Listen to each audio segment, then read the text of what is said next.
Canada తోక వంకర. Yes, Canada తీరు చూస్తుంటే ఇలానే చెప్పాలనిపిస్తుంది.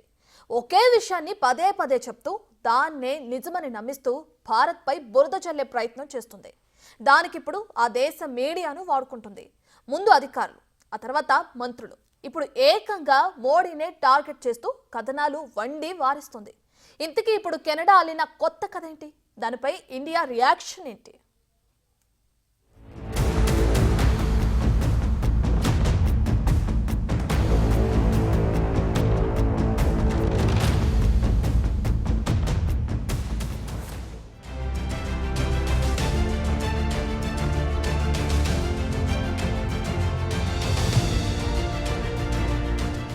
మరోసారి భారత్పై విషం కక్కిన కెనడా.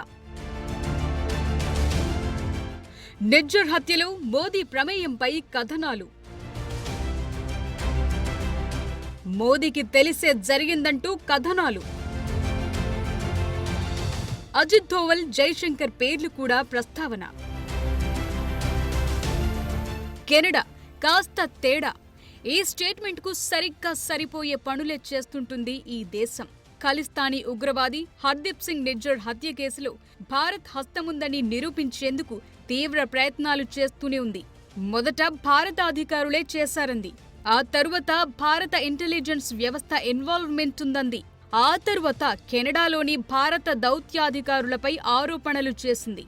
అక్కడితో ఆగకుండా కేంద్ర హోంమంత్రి అమిత్ షాను లాగింది. ఇప్పుడేమో ఏకంగా national security adviser Ajit Doval, కేంద్ర విదేశాంగ శాఖ మంత్రి జైశంకర్, ప్రధానమంత్రి నరేంద్ర మోదీలను కూడా లాగేస్తుంది కెనడా. కానీ వీటిలో ఏ ఒక్కదానికి కూడా ఆధారం లేదు. కానీ ప్రచారం చేయటం మాత్రం ఆగటం లేదు. గ్లోబల్ మెయిల్ న్యూస్ పేపర్ కెనడాకు చెందిన ఓ ప్రముఖ వార్తాపత్రిక.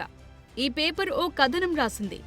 నిజ్జర్ హత్య గురించి ప్రధాని మోదీ, అజిత్ దోవల్, జైశంకర్కు ముందే తెలుసంటూ ప్రకటించింది.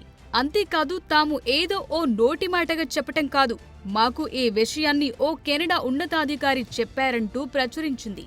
దీంతో మరోసారి ఇరు దేశాల మధ్య ఉద్రిక్తత నెలకొందనే చెప్పాలి.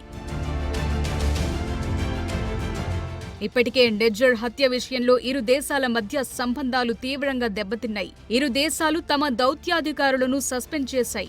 భారత హైకమిషనర్ సంజయ్ వర్మ, మరికొందరు దౌత్యవేత్తలకు హత్యతో సంబంధం కలిగి ఉందని కెనడా ఆరోపణలు చేసింది. భారత దౌత్యవేత్తలను దేశం నుంచి బహిష్కరించినట్లు కెనడా ప్రభుత్వం ప్రకటించింది. దీంతో అక్టోబర్ 14న 6 కెనడా దౌత్యవేత్తలను న్యూఢిల్లీ బహిష్కరించిన తరువాత కెనడా, భారతదేశం మధ్య ఉద్రిక్తతలు మరింత పెరిగాయి.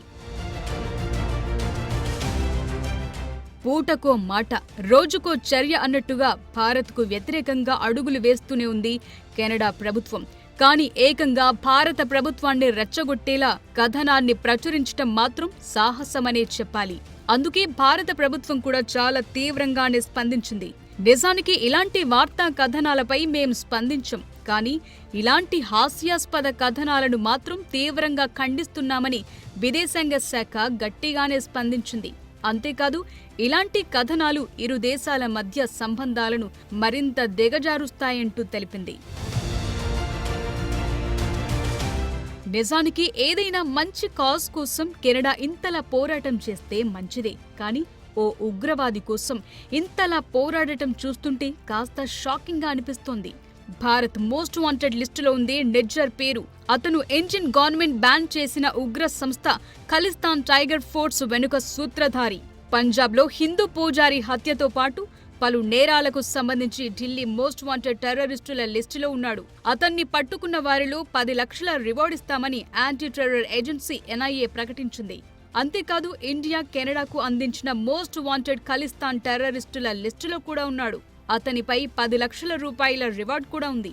అతనికి కెనడా పౌరసత్వం ఇవ్వటానికి మొదట కెనడా ప్రభుత్వం కూడా నిరాకరించింది. చివరికి అక్కడమ్మాయిని పెళ్లి చేసుకుని అక్రమంగా పౌరసత్వం తెచ్చుకున్నాడు. అలాంటి వ్యక్తిపై చర్యలు తీసుకోవాల్సింది పోయి అతన్నో స్వాతంత్ర్య సమరయోధుడిగా, ప్రజల కోసం పోరాడుతూ అమరుడైన పోరాట యోధుడిగా ట్రూడో ప్రభుత్వం ట్రీట్ చేయటం ఏంటన్నది అస్సలు అర్థం కాని విషయం.